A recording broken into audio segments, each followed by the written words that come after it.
Okay, but first here at 5:30, honoring history one step, one marker at a time. For years, we have been there as the Cleveland Civil Rights Trail builds its stops, paying tribute to the history and impact our city's past has on its present. And so far, 8 markers have been placed. And the 9th was just unveiled today. This one at Cleveland Browns Stadium. And News 5's John Kosick is there live now. Okay, so John, today's marker honors athletes as activists. Walk around any stadium in the U.S. and you're sure to find the statues, the plaques, the things that celebrate the athletic accomplishments that happen inside of the stadium. Well, this is one that celebrates something that happened outside of the stadium, out of uniform.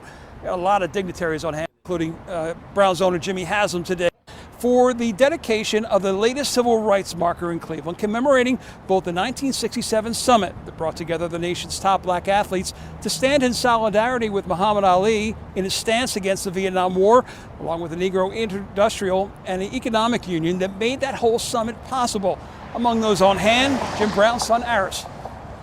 You know, it's a pretty special moment. This is, a huge part of his life, and it's great that a lot of people are getting to, learn about the history and, all the great pioneers of Cleveland that, helped shape a lot of American history.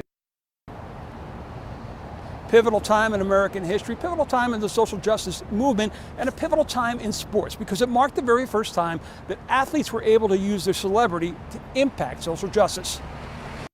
On a June day in 1967, they gathered in Cleveland at the request of Browns legend Jim Brown, the greatest black athletes in the country, standing with and behind Muhammad Ali. Ali was the heavyweight champion of the world, but he was also facing prison time and public backlash after refusing to serve in the Vietnam War because of his religious beliefs. Brown organized the gathering initially with the hope of convincing Ali to take a deal from the federal government to do boxing exhibitions for U.S. troops in exchange for the draft-dodging charges to be dropped. Ali, though, stood firm with his beliefs, and though many of the men didn't agree, they stuck by him. Documentary filmmaker Branson Wright. They said, we're going to support him.